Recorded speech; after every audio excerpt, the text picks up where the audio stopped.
ดีค่ะลิต้าค่ะวันนี้เราก็จะมารีวิวขนตาแม่เหล็กนะคะของยี่ห้อ Glamnetic นั่นเองค่ะ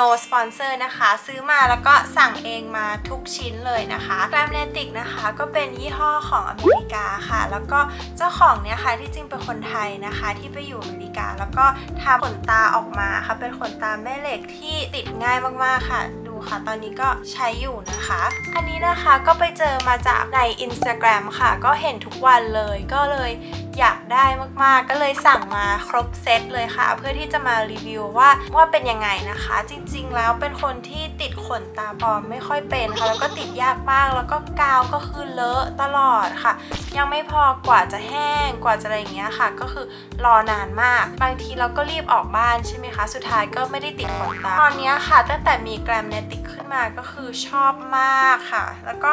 รู้สึกว่าใส่ได้ทุกวันแล้วก็เร็วมากด้วยค่ะก็ Glamnetic เนี่ยนะคะแล้วก็มีเว็บไซต์นะคะสามารถเข้าไปดูได้แล้วก็มีชิปปิ้งมาที่เมืองไทยด้วยค่ะสำหรับใครที่ชอบขนตาชอบติดขนตานะคะก็สามารถไปดูได้ที่เว็บไซต์นะคะอันนี้ก็คือไม่ใช้กาวเลยไม่ต้องกลัวว่าดึงแล้วจะเจ็บนะคะอันนี้ก็คือติดง่ายมากๆสำหรับคนที่มือใหม่ติดขนตาไม่ค่อยเป็นแต่ว่าอยากได้ขนตายาวหรือว่าไม่อยากจะไปต่อขนตาเพราะว่าตอนนี้ก็ล็อกดาวน์ใช่ไหมคะก็สามารถสั่งแบบนี้มาได้เลยนะคะนี่ก็ใช้เวลาประมาณ 10-15 วันกว่าจะมาส่งจากอเมริกาถึงเมืองไทยนะคะอันดับแรกขนตาที่มีนะคะก็มีหลายแบบนะคะจะมี full lash ก็คือแบบที่ใส่อยู่ก็คือเต็มหมดเลยนะคะแล้วก็จะมีแบบ half lash ก็คือแค่ครึ่งเดียวค่ะสำหรับคนที่อยากจะแบบว่า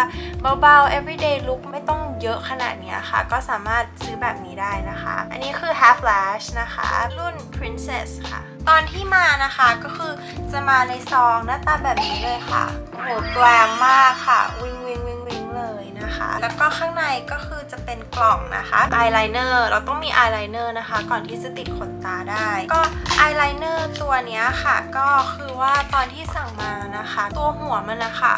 เหมือนมันจะเสียนิดนึงมันเป็นอย่างนี้ค่ะไม่สามารถที่จะเขียนอายไลเนอร์ได้เพราะว่ามันปริอย่างเงี้ยค่ะทางGlamneticใจดีมากๆเลยนะคะแล้วก็เลยส่งอีกอันหนึ่งมาให้อันนี้ก็คือเป็นแบบนี้นะคะ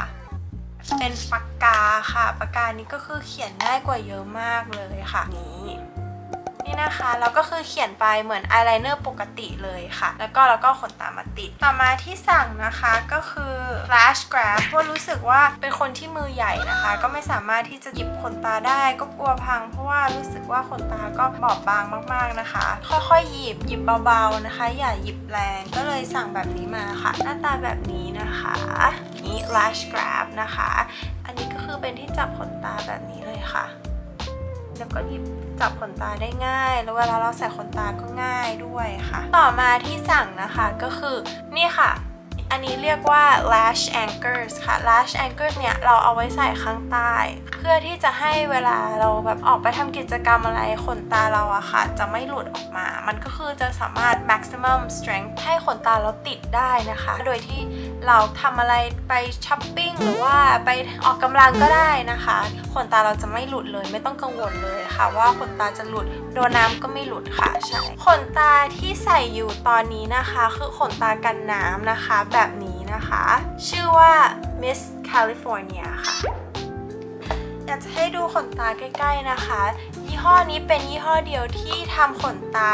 แม่เหล็กแบบแม่เหล็ก6อันค่ะไม่ต้องกลัวเลยนะคะว่าขนตาจะหลุดหรือว่าจะไม่อยู่เพราะว่ามีถึงแม่เหล็กถึง6อันพอเรามี lash grabber ก็จะง่ายมากเลยนะคะแล้วก็สามารถดูได้นี่ค่ะโอเคค่ะถ้าทุกคนอยากรู้ว่าติดขนตาแบบนี้นะคะติดยังไงแล้วก็ทำความสะอาดยากไหม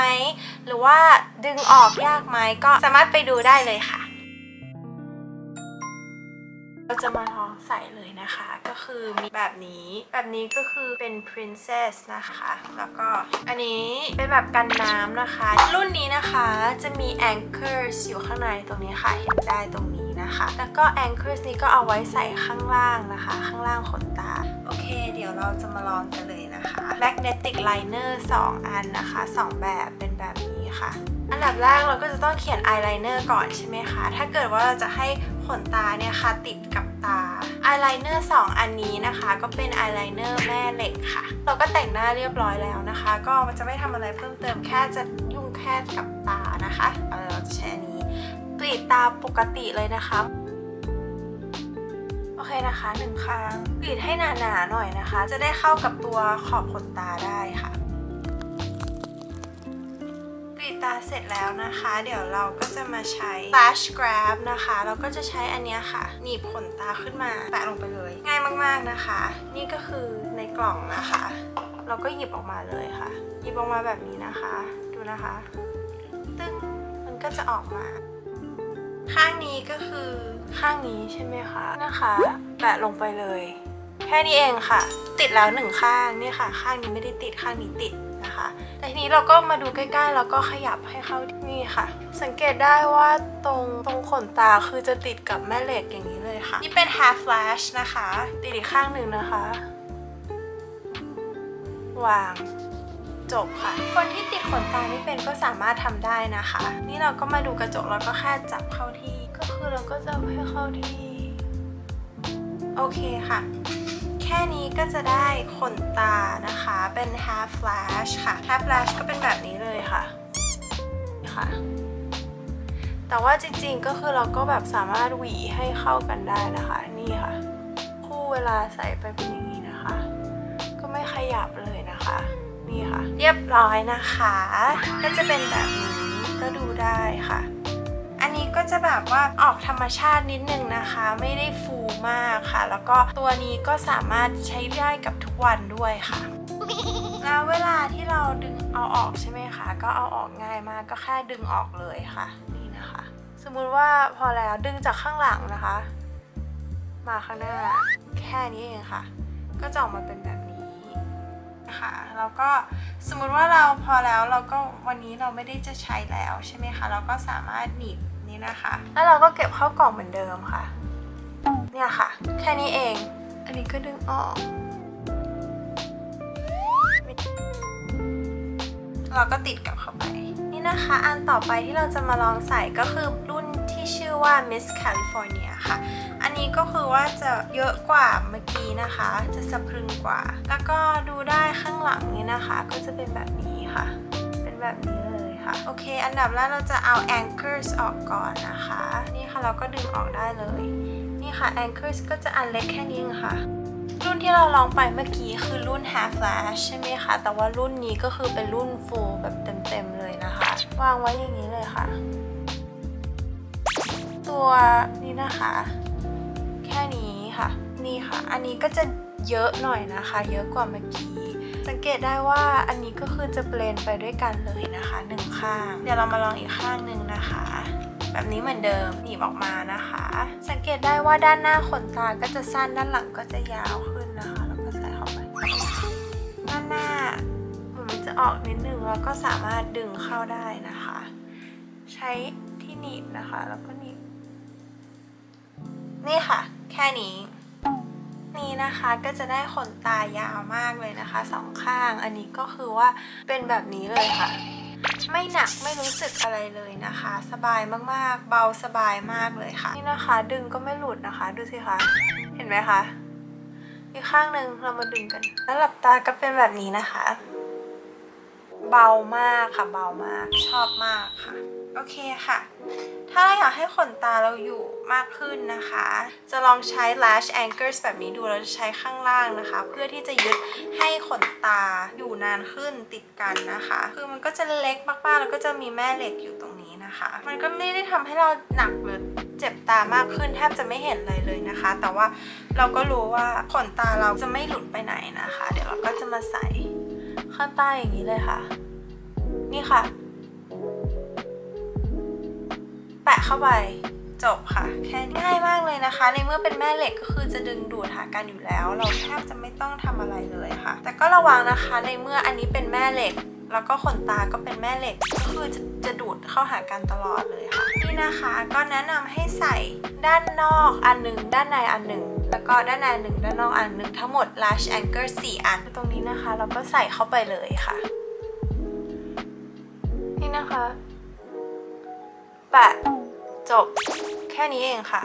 ถ้าใครไม่อยากจะใช้อายไลเนอร์นะคะสามารถใช้ขนตานะคะขนตาแม่เหล็กวางไว้ข้างบนแล้วเสร็จแล้วก็เอา lash anchors ไว้ข้างล่างเพื่อที่จะยึดประกบกัน2อันให้เข้ามาก็ได้ค่ะ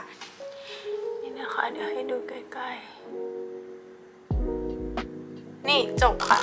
ขนตาเราเวลาเราดึงนะคะจะให้ดูคลิปสั้นๆนะคะเวลาออกไปข้างนอกเป็นยังไงค่ะตอนนั้นก็ใส่ขนตา half lash ไปข้างนอกนะคะแล้วก็ฝนตกด้วยค่ะขนตาไม่ขยับเลยค่ะอายไลเนอร์ก็ไม่เลอะเลยค่ะดีมากๆเลยค่ะ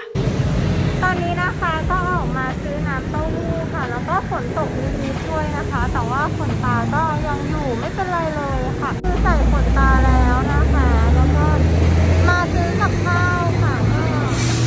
ดีมากเลยนะคะก็กำลังเลือกน้ำอยู่ค่ะจะซื้อน้ำกิน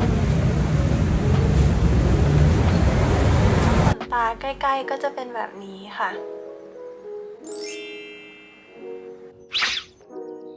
ขนตาแม่เหล็กก็จะมีแม่เหล็กอยู่6อันนะคะตามนี้เลยค่ะก็ทำความสะอาดง่ายมากเลยนะคะเราก็ใช้ cleansing อะไรก็ได้นะคะวันนี้จะใช้ของ Drunk Elephant นะคะ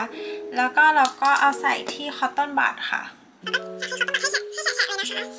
เราก็จะต้องทำเบามากๆนะคะเพราะตัวขนตาค่อนข้างบอบบางค่ะแล้วก็จะทำความสะอาดแบบนี้เลยนะคะนี่ค่ะแนะนำให้ทำความสะอาดทันทีเลยนะคะมาซับตรงนี้อีกนี่ค่ะนี่ก็จะเห็นสีดำนิดนึงค่ะก็คือตัวอายไลเนอร์นั่นเองนะคะก็แค่วางกลับไปอย่างนี้ค่ะถ้าเกิดว่าใครชอบคลิปนี้อย่าลืมกดไลค์กดแชร์แล้วก็กด subscribe เป็นกำลังใจให้ด้วยนะคะแล้วเจอกันคลิปหน้าค่ะบ๊ายบาย